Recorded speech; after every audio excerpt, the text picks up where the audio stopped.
CBS Sports HQ, Big Ten Media Days underway in Las Vegas. For the first time since 2014, Ohio State lifted a national title last year, winning a program best 14 games along the way. Now the Buckeyes hope to be the first team to win a back-to-back national titles since Michigan State did it in the 60s. More on that in a minute. Of course, the Buckeyes, one of a handful of teams speaking today as we get you set for Media Days. And to do so, we've got our incredible crew of Cover 3 podcast, former players, all the things, as we welcome in Josh Pate, Danny Kanell, and Bryant McFadden joining us from work out in Las Vegas. Guys, appreciate the time. We're going to keep this pretty Buckeyes heavy in this segment. We're going to start with Ryan Day and Ohio State being the team to beat. And look, we know, and Josh, I'll come to you first on this one. We know that in this era of college football, it's all about the team that has the most expensive roster and how far we can go with all the NIL money. But we've seen when it comes to Ohio State, some roster turnover, some changes, other teams have caught up. Josh, where's your confidence in saying that Ohio State still is the team to beat going into the 25 season? Mid, I guess mid-level of confidence, guys. The follow-up to that is there some superpower team out there on the horizon? Is there some Goliath they have to slay? Perceptionally, there's really not, and that's kind of a theme for the Big Ten. That's a theme for the SEC. Like, that's a theme all across the country. I think the skill right now, as you mentioned, is they're acquiring talent that builds a roster that climbs up the ladder enough to where they can reach the belt every year. Like Oregon can reach the belt every year. Now, are they going to grab it? They did last year. Very flawed team, very flawed regular season. They peaked at the right time. I would say, Danny, this year, you are probably going to have to count on doing that. I think it's unrealistic to think a young team this inexperienced just comes out of the gate hot. So what we get from them, maybe week 1 against Texas, a far cry from hopefully for their sake when they peak against Michigan Big Ten title game playoff. Winning college football national championships really is an arms race. Like who has acquired the most talent, and every year Ohio State is one of those rosters. Now, just because we have a couple new faces across both sides of the football doesn't mean you're not going to be able to compete for that national title. Massive question marks at quarterback. They're breaking in a new defensive coordinator in Matt Patricia, but they still have one of the best offensive players in the country in Jeremiah Smith and one of the best defensive players in the country in Caleb Downs. So there's no doubt they're going to be in the mix. The question for me is just how much of a learning curve is it for the young quarterbacks, how quickly they adapt to the pressure and the situation and the offense. But it's really going to help to be able to be passing the ball around to some of those weapons. Yeah, I'm right there with Josh in terms of mid. You know, of course, they will always have talent there in Columbus. The difference between this 2025 team compared to 2024 a year ago, in my opinion, is experienced talent, right? When you look at the slew of transfers they got into the program, starting with Will Howard, he had an abundance of talent playing college football at a high level throughout his collegiate career at Kansas State. So now you talk about some of the younger talented players. They're going to be called to really show up early, week 1. But I agree with you also, Josh. The team that we watch week 1 against Texas won't be the same team we watch in mid-October, November football. So let's get to that week 1 rematch. Of course, they're taking on Texas. It's a college football playoff semifinal matchup there. So we've seen this matchup play out before, but Danny, obviously the 2024 edition of this matchup is going to look a little bit different than the 2025 one. So when we talk about Ohio State and Texas opening the college football season, what's the feeling you get about how this one is going to go? I think this will be one of the most hyped games of the entire football season. It already has for the entire offseason, and in large part it's maybe because of who's playing quarterback, not for Ohio State, because it's really the launch of the Arch Manning era at Texas, which I think is great for Ryan Day because it kind of keeps some of the spotlight off of his team. He can talk about how much attention they're getting and use it sort of that chip on the shoulder, which is really hard to do when you're at Ohio State. Normally you're getting all the love, you're getting all the predictions, and I know they're favored in that game, but still the majority of the discussion is going to be around Arch Manning and how much hype is around him. But ultimately, I think this is going to be one of those matchups that lives up to the hype. And Texas has a lot of question marks too. So I think for me, I can't wait to learn about both of these teams. Some of the new players breaking in new positions. What do they look like on that stage? But I think this is going to be an epic matchup that we might get to see again when the playoffs roll around. So it's not only a helmet game, VMAC, it's one of those benefit of doubt games. Because Ryan Day and Steve Sarkisian both put together the kind of like recruiting classes year in and year out. Portal classes if they need to year in and year out that just get you blind benefit of the doubt. I mean, most people, even at this event, could not name you 5 or 6 starters off of Ohio State's defense, but they believe they'll be there. They believe they'll be in the mix. The rest of the country feels the same way, and with good reason. That's not unfounded benefit of doubt. And so I think a lot of times what you're looking for in those kind of matchups is it's not like a knockout game. No one's losing their playoff hopes in week 1. Yes. What it is you're trying to validate a lot of what you think you know. Quarterback position obviously is going to be in the spotlight with Arch, but just as much as quarterback position, because we'll be tired of talking about that by then. I mean, I'm looking at receiver group for Texas. You're looking at a lot of the offensive, defensive line attrition and backfilling that you have to do for Ohio State. And not to mention, I don't know if you guys have seen this, but a lot of those toughest places to play lists have been circulating. And the shoe has really fluctuated in terms of difficulty, non-difficulty. It's going to be an early kickoff for them, which they love in Big Ten country. I can't wait to see how they perform. Yeah, once upon a time when you have these type of matchups early in the season, this would be a determining factor in who could get into the playoffs. But now when we're looking at the playoff structure, Josh, to your point, this will not determine who gets in and who won't get in. I think this is more of a message game because there are so many new faces and new places for either side, especially the quarterback position. It's almost like sending a message to college football, to the college football world. Like, yes, we have a dude, we have a guy. And of course, every year, early college football, you will hear a name that you don't really know of, right? But week 1 is where they really stamp their name of approval, like I'm a big-time playmaker for this said team. And I love seeing these storylines unfold in week 1. But yes, I do agree with you, Danny. I think this could be a rematch of what we might see in January football in terms of college football playoffs when they kick off. So I'm really hyped about this game. And Columbus, even though it's a high noon kickoff, their fans got to really be a +1 from either side, defensively or offensively, in terms of momentum, because they will need that playing against the Longhorns. It's safe to say we're going to learn a lot about both of these teams, whether it's Ohio State or Texas, in that week 1 matchup. When it comes to the Buckeyes, though, gentlemen, could be a tone setter for another championship season. They're looking to be the first repeat champion from the Big Ten since 1966, when Michigan State, of all teams, was the one to run it back. BMAC, a little birdie, though, told me that you were not convinced that this was Ohio State's year to run it back. So I want to come to you first on this one. What are you thinking about the chances that Ohio State can run it back this year?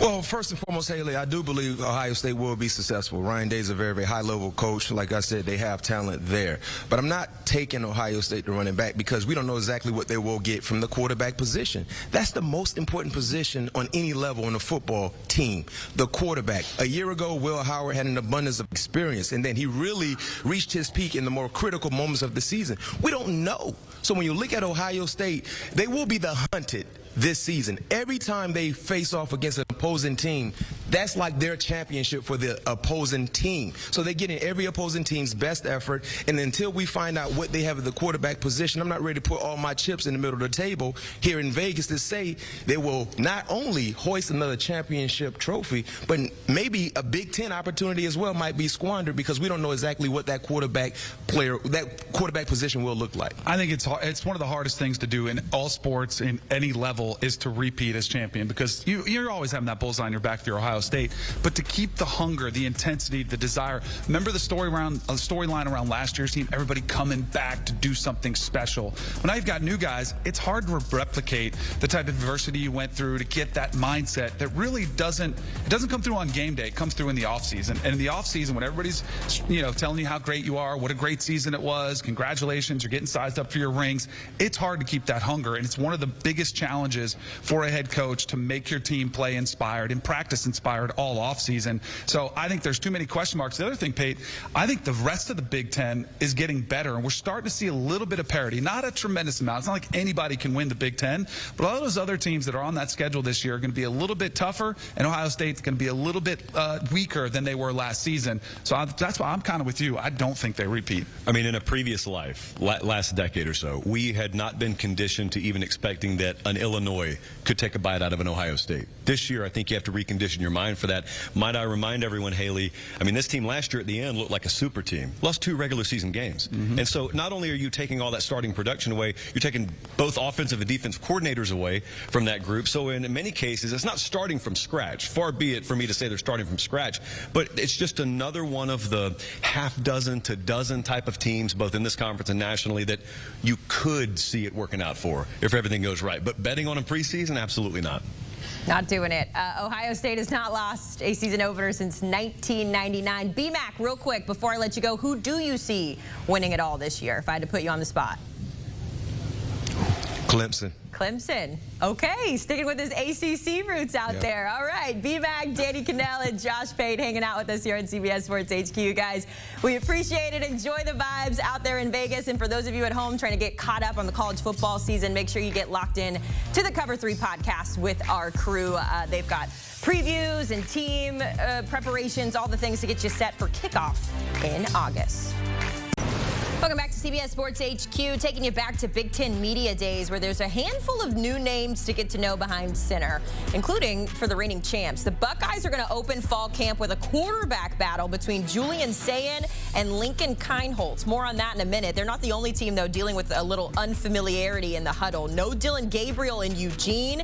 Nico Iamaleava is at UCLA, and a surprising name leading the way for Curt Cignetti in Indiana. Let's talk about these new quarterback names with our quarterback, former ACC Player of the Year in Danny Kanell. DK, starting with Ohio State, because we know all eyes will be on them, even though they're dealing with a little bit of adversity. Ryan Day's going to have to choose between the former 5-star and Julian Sayin and Lincoln Kienholz, who did not throw a pass in 2024, but he's been on the roster for a minute. He knows the system.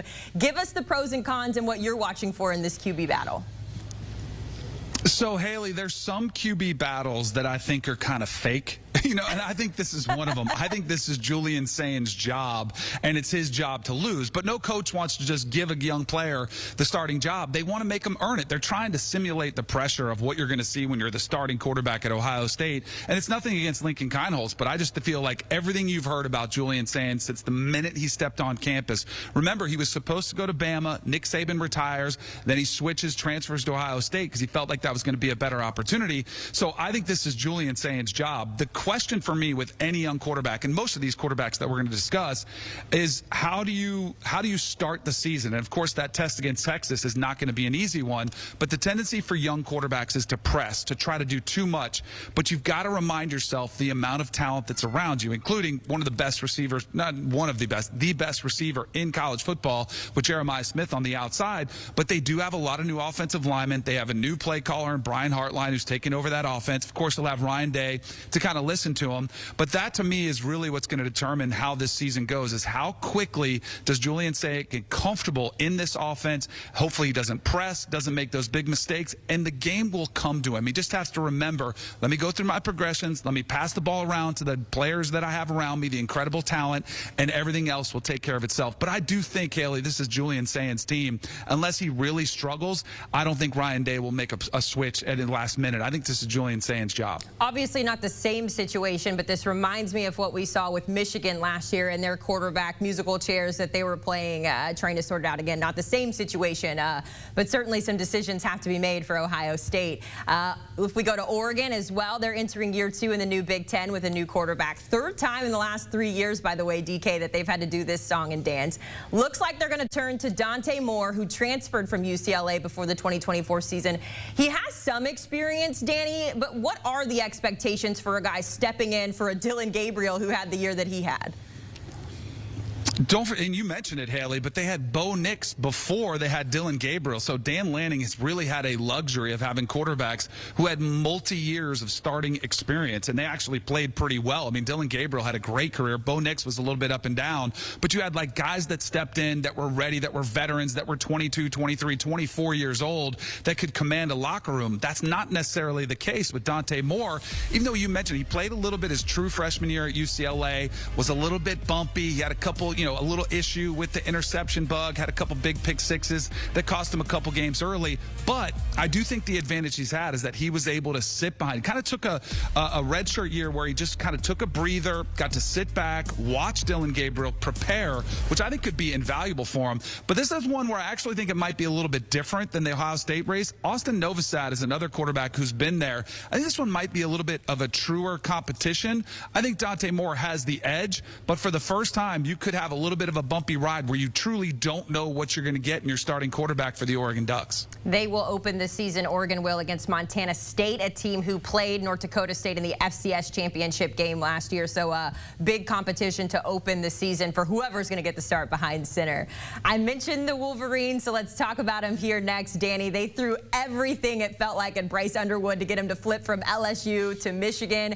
And when you've got, what, $10 million floating around, you know that there's going to be a lot of pressure on you as the starter. So when we talk about Bryce Underwood, a new name, maybe not a new face to the community, but to college football, how much of a spark can he be, knowing that he's a true freshman, and especially with what we've seen out of Michigan over the last year?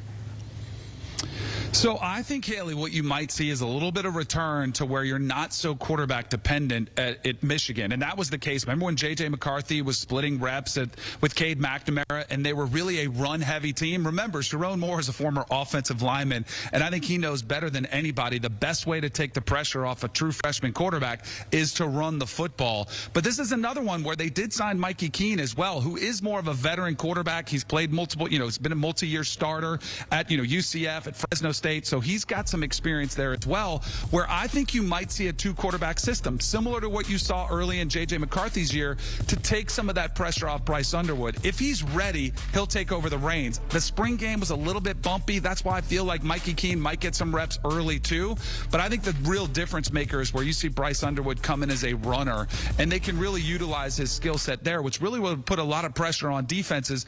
And you mentioned the pressure. The expectations are going to be off the charts with the $10 million, $12 million, whatever the number was in actuality to get Bryce Underwood in there. The expectation is he's going to be that difference maker, but I would just tamp down some of the expectations because they're so unattainable for some of these young freshman quarterbacks. But I do think you'll probably see two early on. In the end of the season, I think they really want to hand the whole load over to Bryce Underwood, but early, I think you might see two quarterbacks playing for the Michigan Wolverines. All right, keep our eye on two different quarterback names in Michigan. Of course, Danny, the story of the offseason when it came to the NIL side of things was Tennessee's quarterback Nico Iamaleava. He ultimately took his talents to UCLA after, and I can't believe I'm saying this, he couldn't come to terms with his college team in Tennessee. How much of a target do you think he has to perform at UCLA, given all the pomp and circumstance that came with the move, and where does this leave Tennessee even? When you look at people you want to hear from here at Big Ten Media Days, Nico is probably number one. We really haven't heard him talk extensively about what went down at Tennessee, and I think he's going to try to distance himself from that as much as he possibly can. But it was the first time we really saw a holdout that ended about as ugly as you could at Tennessee, and then it was sort of this race to find a spot, and UCLA, back where he's home from, was ultimately the winner, the place where he got to go for less money. That's what's kind of wild about this, is that he's going to take a pay cut at UCLA. Because of how he left, because of the polarizing nature of that, there is a ton of pressure on him. But unfortunately for him, he's going to be working with less weapons than he had at Tennessee, which is going to be a tougher job for him to try to be that game changer, that difference maker with a squad that, was okay last year in Deshaun Foster's first year. But there's going to be a lot of strong opinions on Nico this season and a lot of eyeballs seeing how he plays, and was it the right decision for him to leave Tennessee to go back out to the West Coast? It is certainly interesting. We will hear from Nico Iamaleava Thursday, 1 p.m. Eastern with UCLA there. He, of course, was the top quarterback in when it comes to our rankings with 24/7 Sports. You see his name highlighted there. But, Danny, I want to turn your attention to number 4 on this list, and that's where we find Fernando Mendoza out of Cal. He is now expected to be the starter for Curt Cignetti in Indiana, and for Curtis Rourke to sort of set the tone and put Indiana on the map last year. Kind of a similar question when it comes to the pressure and the expectations, but what do you think about a guy like Fernando Mendoza? Maybe a name people aren't expected to hear or know much about. How does he put his stamp on this Indiana program? It's wild, Haley. If Indiana didn't have the season that they had last year, we wouldn't be talking about this move at all. It'd be like, there's just another, Power 5 quarterback, Power 4 quarterback making a switch to a new school. But because of the success that Indiana had, because they made the playoff run, this is one of the bigger moves and potentially more impactful moves across college football this season if Indiana wants to maintain the level of play which they had last year.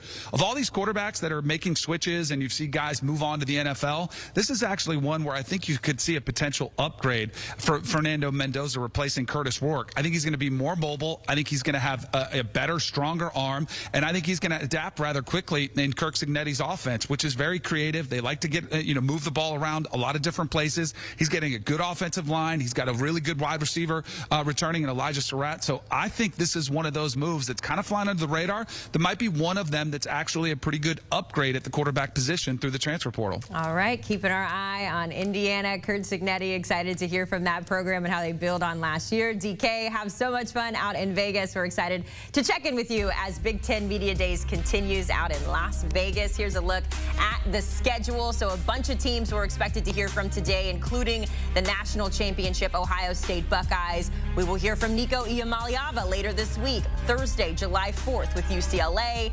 And we've also got Washington, Wisconsin, Oregon happening on Wednesday. You're watching HQ Spotlight for the first time in the history of the event. Big Ten Media Days is happening out in Las Vegas, not in Indianapolis like we've seen in the past. So over the course of the next few days, we're going to dive into some of the biggest questions surrounding each of the 18 schools that call the Big Ten home. And today we're hearing from Illinois, Rutgers, Indiana, Maryland, Nebraska, and of course the defending champs, the Ohio State Buckeyes. And we have a crew out in Vegas. Chip Patterson, Tom Fornelli, and Bryant McFadden joining us. Guys, really quickly, before we get into it, we have to ask about the vibe check out in Vegas, different scenery for Big Ten Media Days. So how is it going so far? I'll say it's going pretty well. The thing that's really interesting, Jacqueline, is how a lot of the teams are using this as an opportunity to give the players that are here an opportunity to see Las Vegas. I mean, we were coming up the escalator and hearing from one of the teams that's here that players are bringing their families out, the coaches are bringing their families out, and so this has really become an opportunity. We're not going to get Big Ten in Las Vegas all that often, so it seems like everybody involved is really eating it up. Yeah, for some reason, like parents and significant others weren't really fighting to go to Indianapolis. Facts. I'm sorry, Indy. You put it in Vegas, and it's like, well, can we come with? So yeah, no, it's been a different. It's weird because this is not what I would call Big Ten country, seeing as how there isn't a Big Ten school. But I think that it's also throwing the West Coast schools a bone, and I think it's just a very fun place to spend a week. And this is unique in terms of the opportunity that these players are getting to be able to come to a place like Las Vegas, and the same can be said for their loved ones that can accompany them here as well. So I love it, and it's a change up because, like you mentioned, we've been seeing the Big Ten do certain things for a certain way for such a long time. And now you're changing up. Who doesn't want to come to Vegas? Unfortunately for the kids, they have curfew. Right? I don't. Yeah, you don't. Uh-oh. All right. We know Tom might be breaking curfew. We're going to go through all of the teams that we're hearing from, guys, starting with, of course, the defending national champs, the Ohio State Buckeyes. So, B-Mac, I'll come to you first here. What questions do you have about Ohio State as they are trying to go back-to-back? Well, for me, Jacqueline, the elephant in the room clearly is about the quarterback position. Who will come out of training camp on top at that position? And will that said player maintain the level of play that is needed for them to remain the starter throughout the entire season? We're hearing Julian saying should be the lead dog coming out of the clubhouse. It's his job to lose. But if he's able to reach the level of expectations, can he manage the system the right way? You look at Kanell, Tate, you look at Jeremiah Smith, you have two prolific wide receivers. All you have to do, guys, is just get them the football. You don't need to go out and play heroic football, make the routine plays happen routinely, and the talent that is surrounding you will do what they've been called to do. So that's what I'm looking to see unfold for Ohio State, and we'll get a great glimpse about who this quarterback is week 1 against Texas. The last 3 years, you look at Ryan Day, you had C.J. Stroud, you had Kyle McCord, you had Will Howard. all high-level players that are now playing the National Football League. Can he continue that type of streak of high-level quarterback play at Ohio State that can lead to wins and, most importantly, competing for a championship? All right, let me take it over to the other side of the ball, B-Mac, to your side of the football, because one thing that I'm fired up about is to really hear, what has changed with this defense. Okay, so what do we know surface level? Jim Knowles, your defensive coordinator, who really helped that Ohio State defense kind of bring back the silver bullets, right? They were a huge part, not just of the playoff run, but of getting them to the playoff. And you lose Jack Sawyer. You lose 4th and 5th year players that have put in so much time for the Buckeyes in Columbus. Now, we know you got Caleb Downs back there, and he might be one of the best players in football at any position, but with the changeover at defensive coordinator, you're losing Jim Knowles to Penn State. You're bringing in Chris Ash, who does have his own history as being a sharp defensive mind. And I want to hear from Ryan Day. I want to hear from these Ohio State players, what has really changed on the defensive side of the football, because there's the quarterback, there's a lot of offensive talent that's gone, but defensively, that to me was the secret sauce of their title run, and there's a lot that needs to be replaced. And that's really just the common theme with this team going into 2025. You mentioned there's a new quarterback. There's a new defensive coordinator. There's a new everybody. Yep. Anybody on that team last year that helped them win a national title that really was a significant contributor outside of Jeremiah Smith, outside of Caleb Downs, they're gone. And that includes both your offensive and your defensive coordinator. So you're coming into the season, you're Ohio State, and you're always going to have high expectations. You won a national title last year. You want to win the Big Ten again this year. You want to win a national title. But there's just so much inexperience on this roster. So if I'm Ryan Day and I'm coming in, I've got new coaches around me, new players.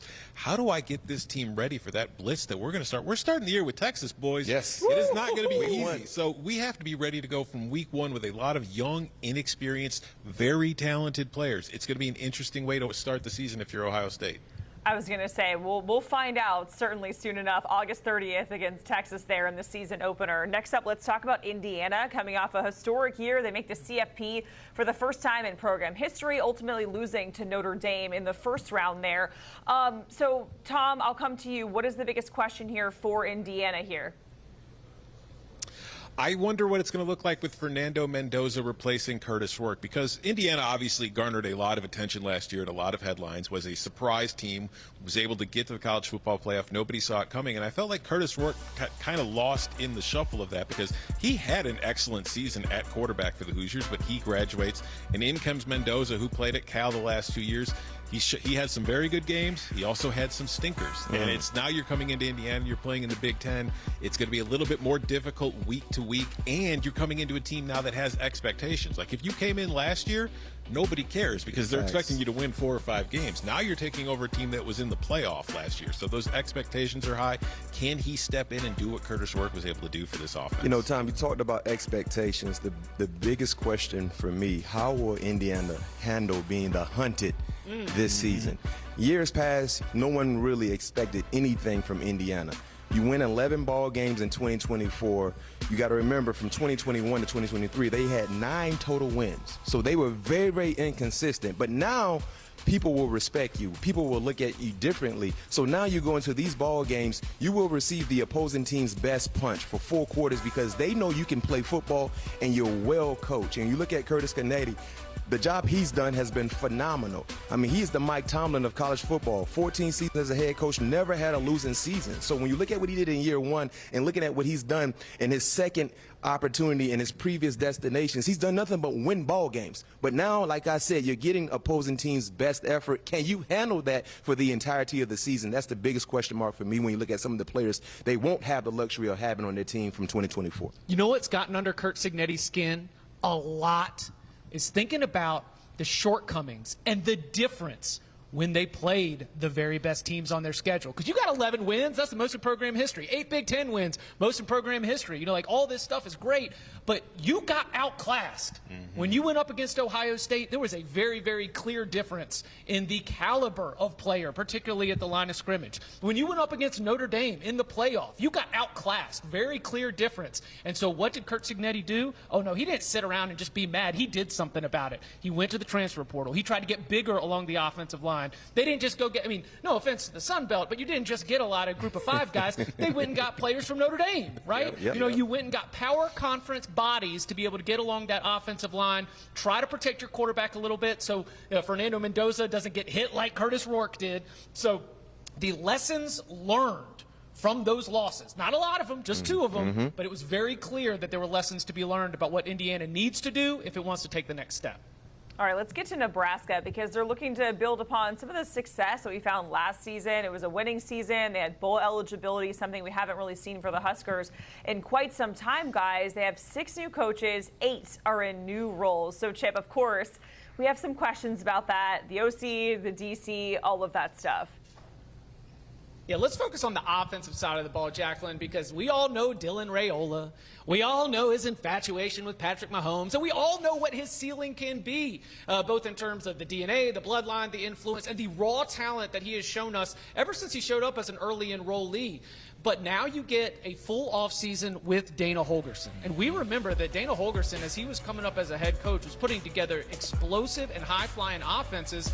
But since Matt Rule got to Nebraska, that has not been the style of Nebraska's offense. So can a team that has been winning with defense and scoring about 25, 26 points a game, are we going to, with the offensive expertise of Dana Holgorsen and the ceiling of Dylan Raiola, can we see that offense take a next step? Can we see them average 29, 30, 31 points per game? Because, look, last year's team, a lot more of those one-score losses. And there's 2 ways to flip one-score games. You can either get more stops, score more points. And I think that with that offensive coordinator and that quarterback, this can be a way that they get better at scoring more points. Yeah, and I do think if you see a step forward for the Huskers this year, it will be in line with Matt Rule's history. Because if you go back to his previous coaching stops. 3rd-year bump. Yep. At Temple, he was horrible in year 1.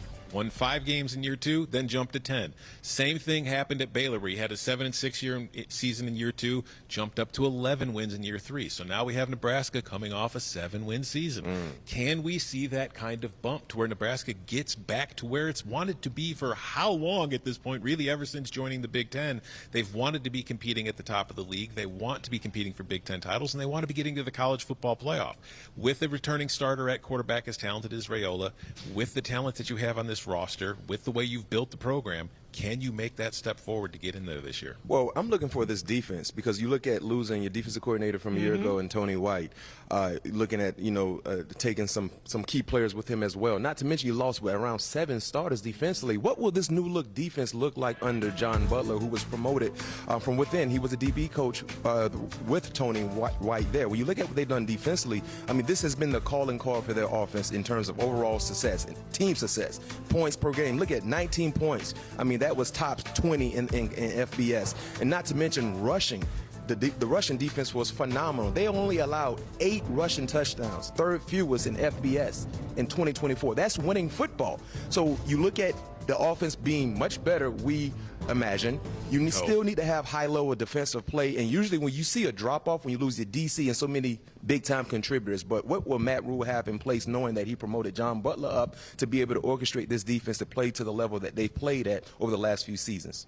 Chip, you mentioned Dylan Raiola and his obsession with Patrick Mahomes, and he'll get to check out Mahomes' digs, Arrowhead Stadium, playing host of the season opener against Cincinnati on August 28th. All right, guys, hang tight. We have more to come from Big Ten Media Days coming up. Next up, we are tackling Illinois and Rutgers, what Tom Fornelli needs to know about his Fighting Illini. We're answering those burning questions coming up. Back here on HQ Spotlight. Man, if this music doesn't pump you up and you want to run through a wall, I don't know what to tell you. Las Vegas, the beautiful Scenics playing host to Big Ten Media Days for the very first time, as mentioned. And of course, we have our crew bringing us the very latest out of Media Days, and we still have some burning questions about Illinois, Rutgers, and Maryland. So let's get to it. Chip, Tom, and B-Mac. Tom, if y'all notice, is wearing orange. That is for his Fighting Illini. Illinois, coming off a 10-win season, returning nearly their entire production from last year. Some people calling them this year's Indiana. That's kind of a lot of pressure, Tom. So what questions do you have for your team? I think if they are going to be this year's Indiana, then they're going to need Luke Altmaier to take his game to another level. This is his third year as a starter since he came to Illinois from Ole Miss, and he's been very good for them the last 2 years, especially in fourth quarter and, big key clutch situations. He's had a knack for coming through time and time again. But I wonder if, when you look at what they're bringing back on offense this year, they get their entire offensive line back. They've got most of the running back room back, but they do lose their top 2 pass catchers at the wide receiver position. So they've got inexperience at that spot. So Luke is going to have to take a step forward in his game to bring along some younger, inexperienced receivers to take this passing game to another level, to where teams really have to respect them both in the air and on the ground, and make this offense a little bit more explosive to put points on the board. That's where I'm going, because you look at this loaded offense, Tom, you alluded to. I think they're returning 9 starters. Yes. The 2 guys they won't have are playing in the National Football League, and that's Pat Bryant and Zachary Franklin. I mean, you look at Luke Altmaier. He had an outstanding year a year ago. He threw 22 touchdowns. Guys, 14 went to Zachary and Pat Bryant. So you talked about taking it to another level. Yes, someone is going to have to step up at the pass-catching position. You have some transfers that they believe could really answer the call, but they're going to have to answer the call 7 days a week when you look at the expectation that we have for Illinois based on how well they played a year ago in 2024. And there are so many great rivalries in college football. We always think about your Michigan and Ohio State, but Illinois against preseason expectations is another one that really stands out to me, because one thing that Illinois has had, and this is really vibesy, right? Because on the depth chart, there's not a lot of questions, so much returning production. Okay, you just got to go get it done. And being able to back up a 10-win season with another 10-win season would be something that Illinois football has not really done well in the modern era, and that's what Bret Bielema is here to do. Because Bret Bielema is a winner. He coaches at a high level, and he has visions for this Illinois Fighting Illini team where stacking double-digit win seasons is something that is the expectation and not something that you can just do to hope. And so with very, very few questions, that's what I want to know, is are you ready to do something that Illinois football has not done very well? And that's back up one great season with another great season. I love a little vibesy sprinkled in my analysis. There's nothing like it. They are facing Rutgers early November, so let's get to Rutgers. They finished 7-6 the last 2 seasons. We're kind of waiting to see if they can take the next step as a program. And BMAC, the schedule, a lot of questions there, because that's going to make it a little difficult. Yeah, that's the biggest question mark for me with Rutgers. Will this schedule stand in their way of having a 3rd straight winning season? I mean, when you look at the schedule, of course, they get off into a favorable situation when you look at Ohio, Miami, Norfolk State, then, of course, Iowa. But get this, they're the only team in the Big Ten that's playing against Oregon, Ohio State, and Penn State. You look at how they finished the season. When you look at the second half, and then you have Illinois, Maryland, Ohio State, Penn State, it's very, very important for Rutgers, guys, to win the games they're supposed to win. Yep. You cannot afford to allow a winnable game to squander through your fingers when you have the gauntlet that they have, especially in the second half of the season. So that's the biggest question mark for me with Rutgers. Will their strength of schedule stand in their way of being successful once again? It's been so nice for Rutgers to know what they needed to do when they had Kyle Monungai on the roster. And he was a little bit banged up last year, but you still are dealing with, we're going to run the football, we're going to play good defense. And now you lose Kyle Monungai. And one of the conversations around this Rutgers program is, do you replace him with next man up, or is this an Ethan Kaliakmanis big step forward? Because they do have some good wide receivers on this roster that they think can really become truly, truly good players at the Big Ten level. So when you lose somebody who's not just been, putting up all the numbers and the stats, but somebody who's kind of been part of the identity, replacing Kyle Monungai, either with next man up or shifting your identity, huge question when it comes to even winning the games you are supposed to win on that tough schedule. It says a lot about the way college football has changed in the landscape in recent years that Rutgers is now one of the senior members of the Big Ten. They've been there quite a while. A decade or so? Yeah. But you mentioned BMAC. They've had 3 straight winning seasons. But what they've never done since joining the Big Ten is post a winning record in conference play in a season. And I want to know if this is the year, because as BMAC went over, the schedule is not easy. They get Oregon, they get Ohio State, they get everybody you don't want to play. But the other teams in that schedule, if Rutgers is going to take that step forward as a program under Greg Schiano, they have to start winning those games. They have to beat the Illinois. They have to beat the Marylands. They have to beat those teams consistently to get there. So when you look at that schedule, Iowa, Minnesota, Washington, if you want to be taken seriously, you have to win 2 of those games. And that's not going to be easy because 2 of them are on the road. So I want to see if this program can take that kind of step in 2025. And you guys mentioned Rutgers having to beat the teams that they should, right? And if we're only taking the sample size maybe from last season, they should beat Maryland, who were just bad, 4-win season, 1-8 in Big Ten play. So, Chip, there's a lot of questions in terms of Maryland, but what is the biggest, most obvious one to you? Yeah, will Mike Locksley's staff reboot work? I mean, this happens with a lot of coaches. They have a bad year, and they look around, and surely you're going to go into the transfer portal, and there's a good number of new Terps coming in, including at the quarterback position. But for me, when you're bringing in Pep Hamilton, when you're flipping over the defensive side of the ball as well, what the thread that I see is a lot of NFL experience. This is Mike Locksley really going with a pro model of trying to get Maryland back on track. And so will this be something that can create better results? Because 4-8 is not what Mike Locksley has done throughout a lot of his career. And I think that at this event, last season, Mike Locksley even stepped to the microphone. He was calm, he was cool, he was collected. He felt good about what the expectations were that they had set during his tenure in College Park. But, man, they fell well short of those expectations. And so you do what a lot of coaches under pressure do is you try to, create a little bit of a jolt. You flip the offensive coordinator. You flip the defensive coordinator. Sometimes it works, and it sort of buys you new life. But when it doesn't, now we start to have the tough conversations at the end of the year. Yeah, and I wonder when those tough conversations might start happening, because if you look at that, like we saw in the graphic there, they started off 4-3 last year, and then they lost 5-0 to finish the season. And it's always bad to lose 5-0 at any point, but when it's the last taste in your mouth for the entire offseason going into a new year, you mentioned it. He's overhauled his coaching staff. He's probably going to have a freshman at quarterback, and he's going to have a schedule that is not going to be very easy to manage. Even though he has a very talented team, he's also got a pretty inexperienced team. So can Maryland get off to a good start to kind of just solidify his position? Because Locksley's been there for a very long time, and for the most part, he's been very successful. That program has been tapping out where he can get it to year in and year out. But with the way things fell apart last year, you do wonder, will he be able to survive the season if they get off to a slow start? Well, the biggest question mark for me with Maryland, let me see something. Will the defense have a pulse? Oh, yeah. Right? Do I? Yeah, does Tom? You have one. Barely, Tom, barely. But a year ago, they did not. You talked about the horrendous finish to the season. The last 5 games, the defense, they allowed 38 points per ball game. That's horrible. In totality, for the entire year, they allowed 30 points per ball game defensively. So talking about potentially having a young quarterback, your defense will have to play better. But get this, guys.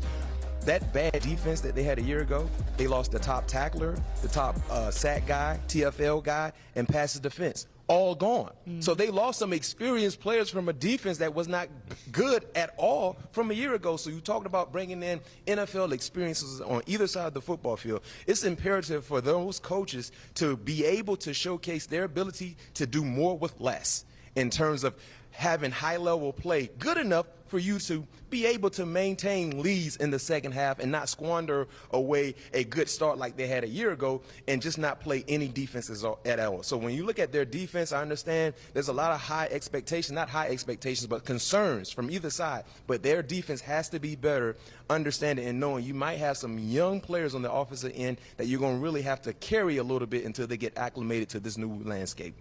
Come on, Maryland defense, give us a pulse just a little bit. Chip, Tom, B-Mac, we certainly appreciate it. Try not to have too much fun out in Vegas for Big Ten Media Days. Always great to see you guys. And just a reminder, Big Time on CBS Sports that returns at 3:30 Eastern on August 30th. And per usual, you can stream all the action on Paramount Plus as well. Welcome back into CBS Sports HQ on this Tuesday, very busy Tuesday because we've got Big Ten Media Days going on.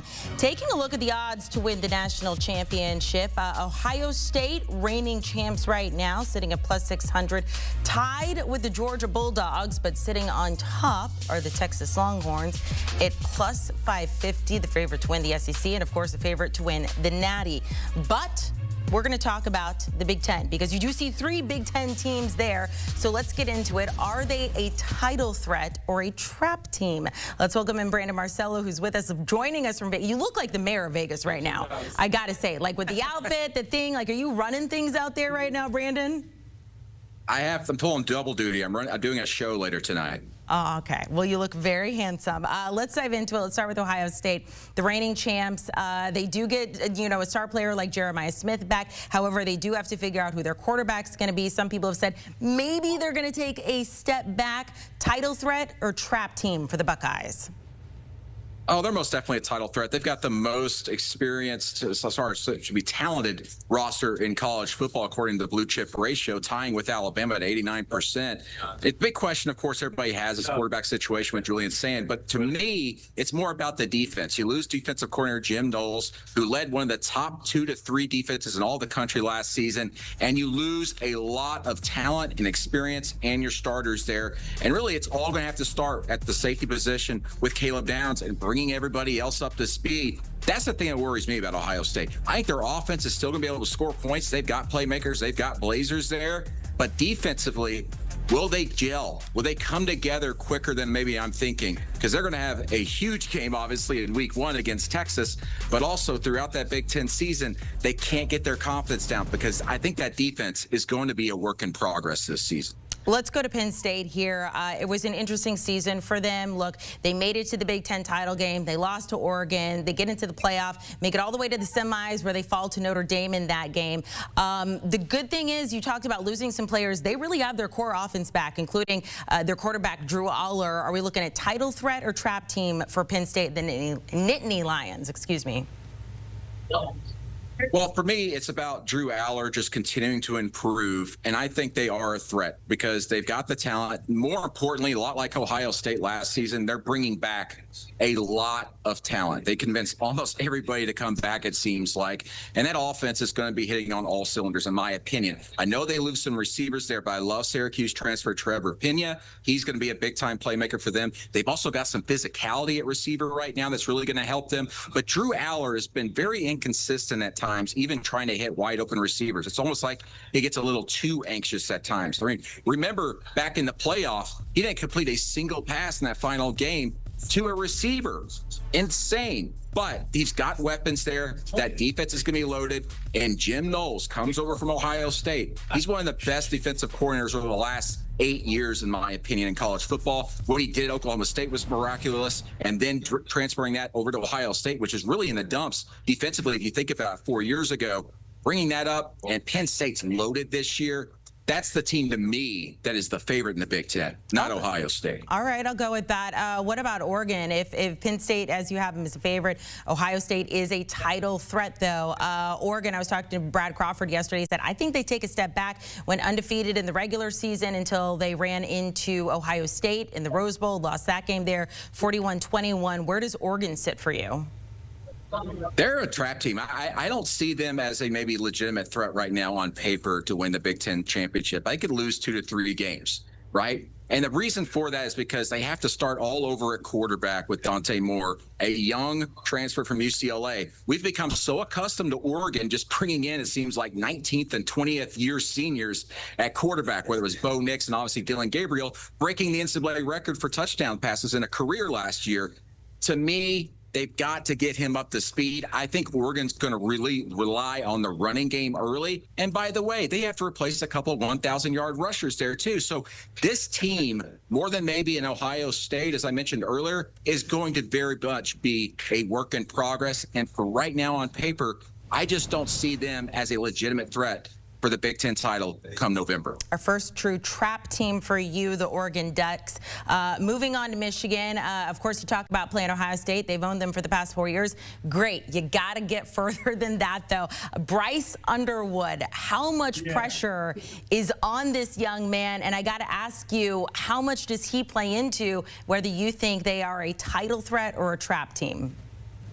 He's going to make the offense more dynamic, but the thing is, it's like, how much is the offense actually going to change? It's still going to be run dominant, and Bryce Underwood is going to provide that duality, right? He's someone who could rush for 600 to 800 yards on any given season, potentially at Michigan within that offense. But are they going to let him loose a little bit more? Maybe more like JJ did a couple years ago. But for me, Michigan's got all the talent. They've got the depth in the trenches to get things going, but will they actually tweak things and change things offensively? I'm not so sure with Chip Lindsey coming in from North Carolina. I think they're going to really still be a run-heavy team, rely on that, and allow Bryce Underwood to come along as he does so as a very talented player. But remember, still a true freshman. As the offensive coordinators, they were telling us back in the summer, he was still trying to learn how to handle the huddle and make calls. So let's kind of tamper back a little bit on these expectations for him. And for that reason, Michigan is maybe kind of a team that might be more of a trap team this year, maybe a 2-loss team that's not in the Big Ten title hunt. Okay, somewhere a little bit more toward a trap team than a title threat, but still looking good for the Michigan Wolverines. They'll get back to that national championship status soon. Man, I sound like I'm in Vegas. Let's go to Indiana here. And what Curt Cignetti has done with this team is incredible. One of the best turnarounds we've seen in recent memory. 3-9 to 11-2. He was talking at Big Ten Media Days earlier today. Here's what he had to say. I get questions, how are you going to sustain it? We're not looking to sustain it. We're looking to improve it. And the way you do that is by having the right people on the bus, upstairs in the coaches' offices, downstairs in the locker room, having a blueprint, plan, and process, high standards, expectations, never lowering your standards. All right, also want to mention new transfer quarterback there, Fernando Mendoza, coming from Cal. And I Cover 3 podcast, guys. I mean, they love him. They have a lot of expectations for him. So are you looking at title threat or trap team for Indiana? Trap team, bordering on title threat, just because of the schedule sets up pretty well for them. They avoid a couple of big-time teams there. But I really like the way Curt Cignetti just goes about building his rosters. It's almost like a Moneyball approach. Go get me production. I don't care about where a player is from. Just go get me a player that puts up a lot of numbers, and I can build out from there. And you mentioned Cal's Fernando Mendoza coming in. He's a 70% passer, and that's exactly what Curtis Rourke was when Curtis Cignetti got there. He brought in a guy that just can complete passes, and he built the offense around him. You've got Elijah Surratt coming back at receiver, who I'm a big fan of. I think that offense is going to be just fine. And then look at what they returned defensively. They've got 3 All-Americans from last season returning, 1 on each level of the defense to get them going. This is a team that's going to be sneaky good. And the reason why I say sneaky is because I think a lot of people just assume that they're going to take a step back because they did have to replace a lot. But at key spots and positions, not only do they fill things up with some really good players and guys that really fit that Moneyball approach, but the players that do return are All-American types on defense. This is going to be a really good Indiana team, and a team that's going to probably upset someone on their schedule. But will they get back to the Big Ten title game potentially and get to that type of level there late in November? I'm not so sure. Brandon, we appreciate it. We're going to talk to you again, but I need you to find someone, go to the Bellagio fountain, take a ton of pictures of yourself, because this outfit is working, my friend. Full-on Instagram model. Get that going later today, Brandon. We appreciate it. The Big Ten returning to CBS August 30th. It is just around the corner, just a little bit more than a month away. Make sure to tune in when it does.